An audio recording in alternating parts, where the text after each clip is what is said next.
Olá pessoal, sejam bem-vindos ao Conhece Gravato. Me chamo Carlos Colombo, é um prazer tê-los aqui.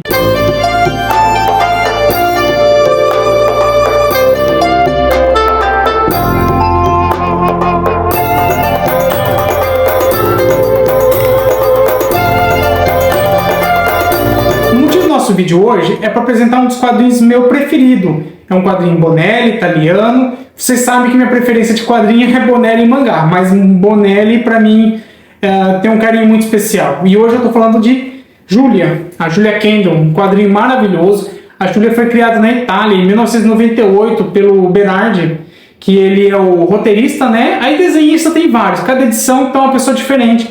E o Berardi é uma pessoa extremamente famosa mundialmente, né, nessa área de quadrinhos, né? E ele escreveu muita coisa.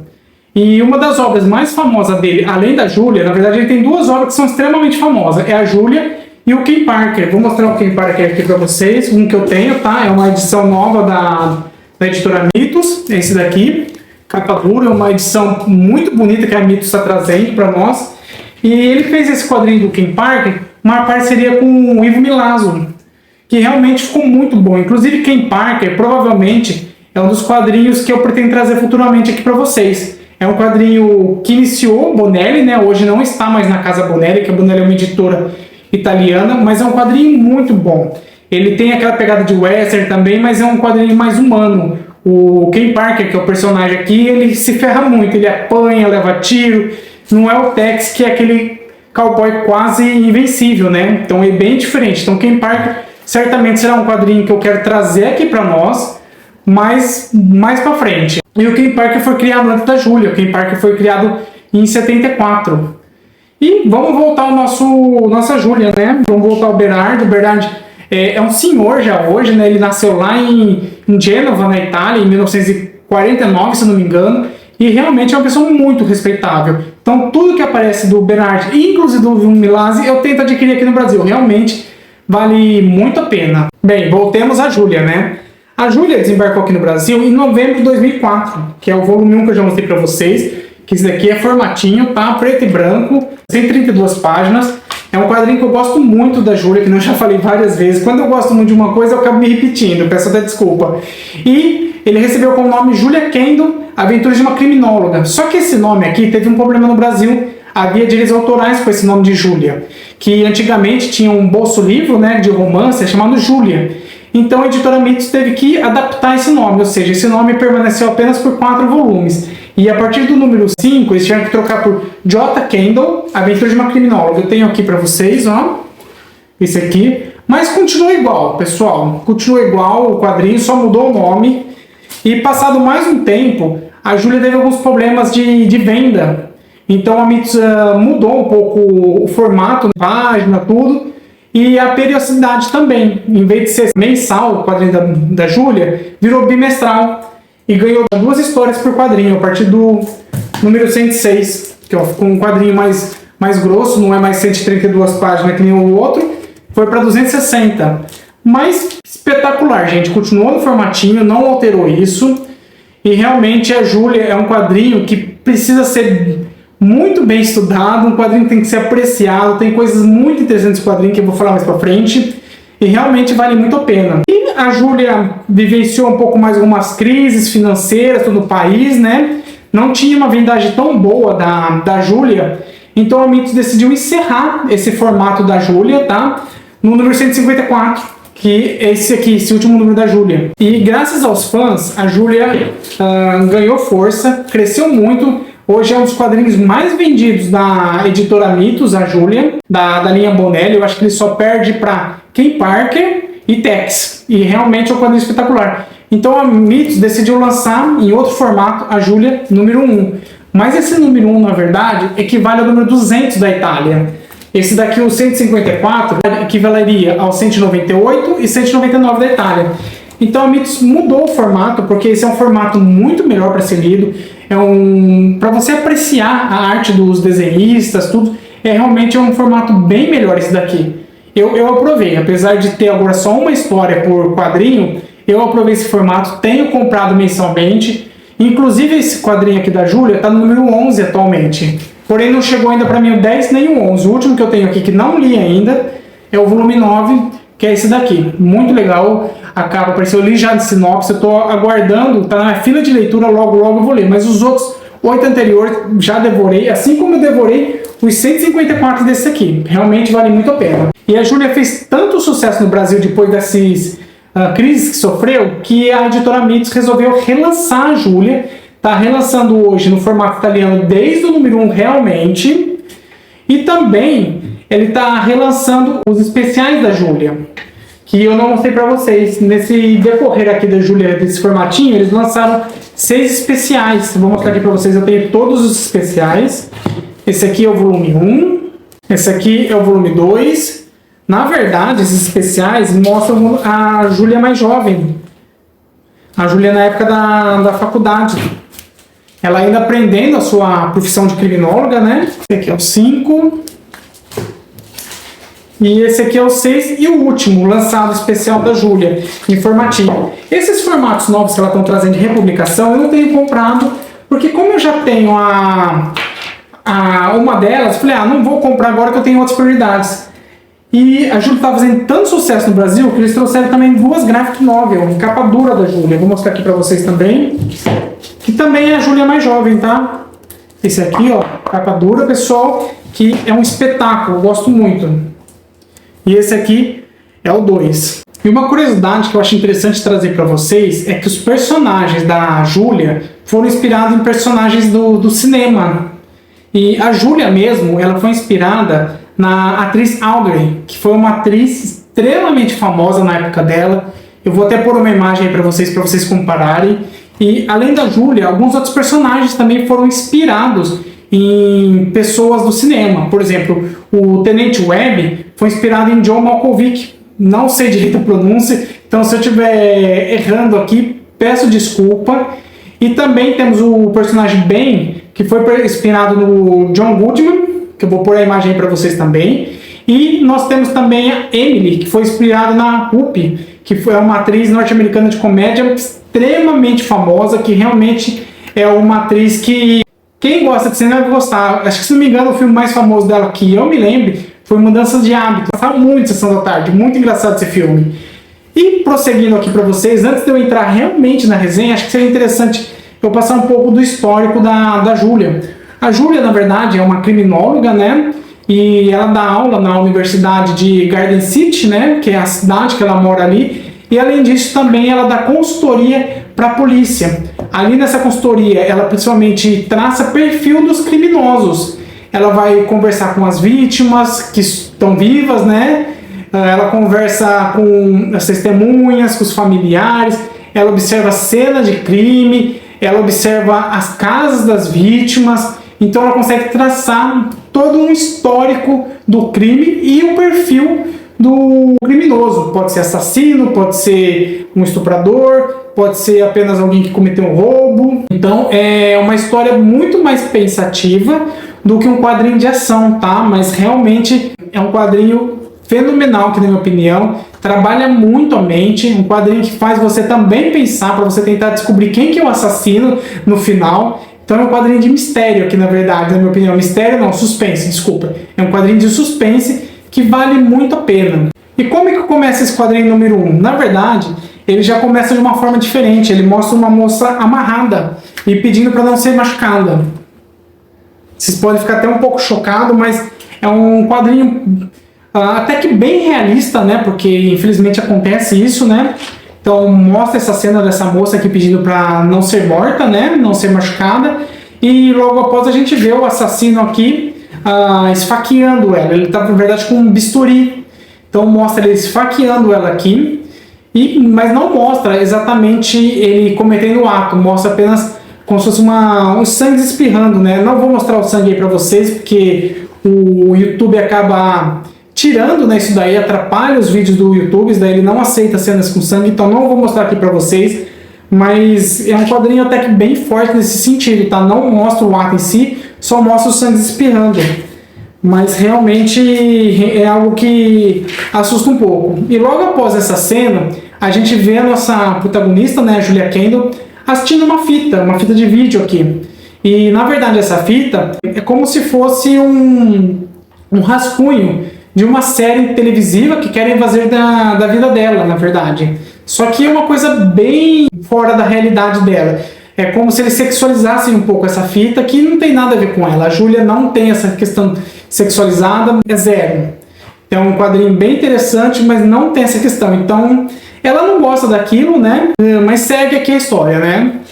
Aí logo após nós temos a cena de um mendigo, né? Que acaba encontrando o corpo da pessoa que foi assassinada, né? E liga pra polícia. Vou mostrar aqui pra vocês o mendigo. Só pra mostrar, porque é um personagem sem importância aqui pra nós. Mas eu gosto de mostrar como é o quadrinho, né? E aproveitar e mostrar também a Júlia, como ela é. A Júlia aqui. E ela tem um gato também, tá? E logo após essa cena, nós temos a Júlia indo para uma oficina mecânica. E nessa oficina mecânica ela vai ver se o carro dela está pronto para ela poder retirar. E nesse momento a gente descobre que ela tem um Morgan de 1967, um carro bem antigo, um carro bem clássico. E a gente percebe que, na verdade, a Júlia não quer aquele carro. Na verdade, quem empurra esse carro para ela é o mecânico da oficina, que aparece em muitas outras histórias, né? A Júlia quer um carro mais simples, um carro mais comum, né? Ele fala, não, esse carro é um carro clássico, apareceu uma outra coisa, eu arranjo aqui para você. Aí ela vai embora com o carro, né? E a gente percebe que, na verdade, o mecânico ele acha que a Júlia é uma pessoa muito sofisticada, então ela tem que usar um carro sofisticado daquele, porque combinaria com a personalidade dela. Inclusive a gente vai vendo ao longo das histórias da Júlia que ela passa muito perrengue com esse carro quebra demais. Por exemplo, nesse quadrinho aqui, ela sai com o carro, é um carro conversível, né? Então tem a capota, tudo bem, mas ele é um carro conversível, começa a chover. A Júlia consegue puxar a capota e nesse momento a capota sai. Então acaba sendo uma veia cômica aqui esse carro, né? Mas o carro permanece por um bom tempo aqui, realmente é um clássico esse carro. E é bem no estilo da Júlia, na minha opinião. Ela realmente é merecedora de um carro clássico por todo o refinamento que ela é. E a história prossegue aqui e nós vemos pela primeira vez o Tenente Webb, que nós falamos inicialmente, né? E também o Ben, que é um detetive ali também da polícia. E eles estão justamente ali na cena do crime. E logo após daí já muda de cena novamente, né? E a gente vê a Júlia na faculdade. E uma das alunas dela quer conversar com ela. Só que nesse momento a Júlia fala que não podia atendê-la porque ela vai dar uma entrevista, né, com um jornalista e pede para essa aluna voltar no dia seguinte para elas conversarem. Nesse momento nós descobrimos que a próxima vítima foi essa aluna, exatamente a aluna Ellen, né? E a Júlia fica bem transtornada com essa situação, né? Porque a Ellen queria conversar com ela, poderia ser até um pedido de socorro, mas não foi possível conversar com a Ellen, né? Então a Júlia vai até a delegacia, conversa ali com o Tenente Webb, pede todo o dossiê dos crimes, já que são crimes em série, né? E eles estudam ali naquele momento o modus operandi do crime, para ver como foi realizado o crime, e ali eles descobrem que os crimes foram realizados com muita violência, muito sadismo, na verdade, né? Então a Júlia decide procurar a família da Ellen para poder conversar com eles, ver quem que são as pessoas em volta da Ellen, traçar o perfil da família dela e traçar também o perfil dela. Então ela conversa ali com o pai da Ellen, conversa que é um pai bem distante, que trabalha muito, conversa com a madrasta também, e ela decide ir pro quarto da Ellen, né, pede autorização, lógico, né, para ver como era a Ellen. Chegando lá, ela percebe ali que a Ellen tem um perfil bem de adolescente, na verdade, né, que é aquela transformação da vida infantil para a vida adulta, né? Ou seja, tem brinquedos, pelúcia e tem coisas de adulto no quarto. Então a Júlia estuda os livros que a Ellen lia, vê os discos que ela ouvia, vê as fotografias e nesse momento ela descobre uma fotografia da Ellen nua, uma fotografia escondida. Isso já instiga a Júlia e ela decide partir para outras entrevistas.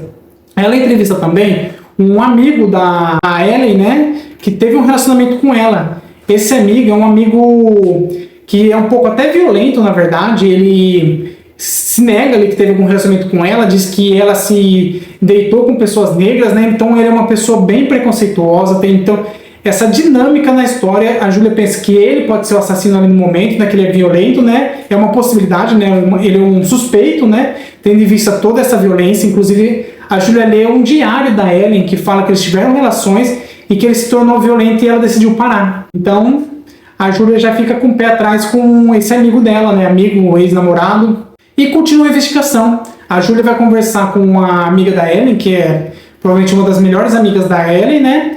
E descobre também que essa amiga sabia tudo sobre os relacionamentos da Ellie, né?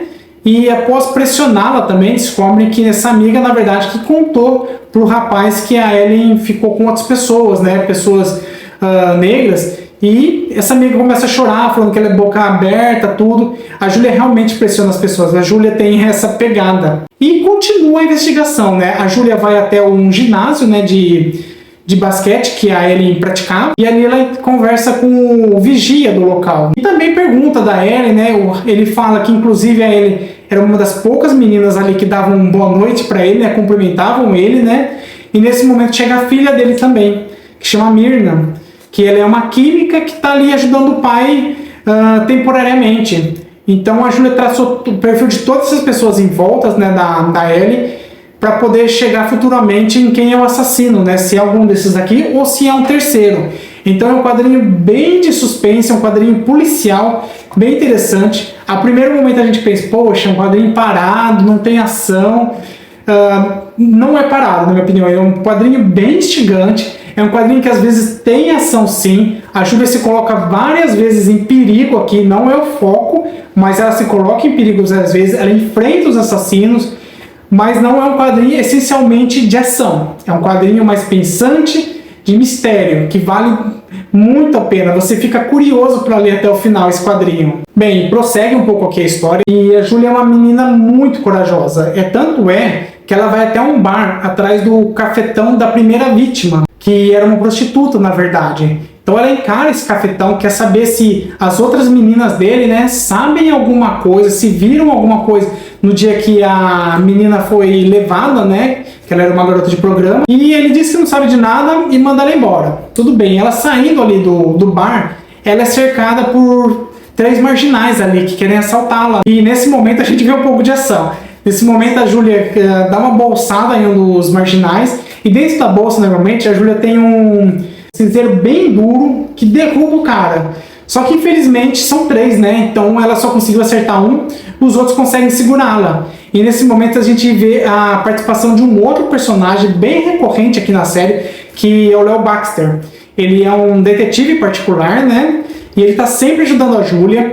E eles, inclusive, foram juntos para esse bar, só que eles foram de forma escondida, né? Separados, para ninguém perceber que eles estavam juntos. E o Léo consegue dar conta dos outros 2 marginais, só que nesse momento ele leva uma, não sei se é uma paulada, uma cacetada na cabeça, né? Acaba caindo. E nesse momento a Júlia e o Léo se veem em perigo. E acontece algo inesperado. Um dos capangas daquele cafetão acaba ajudando eles, dando conta ali dos bandidos e manda eles embora porque ali não é um lugar bom para eles. E eu vou parar a resenha da Júlia nesse ponto, porque se eu continuar muito, eu vou acabar entregando quem é o assassino aqui para vocês. Então, vou parar aqui, mas realmente é algo muito interessante. O final é algo que a mim me surpreendeu, eu não esperava. Eu pensava que era uma pessoa, acabou sendo outra. E esse personagem, que é o assassino aqui, na verdade, é um personagem que, na minha opinião, é um dos maiores vilões da Júlia. E ele aparece, ele ou ela, né? Ele aparece várias vezes no decorrer das histórias da Júlia. A Júlia já passou do número 200 da Itália, está no 211 atualmente aqui no Brasil.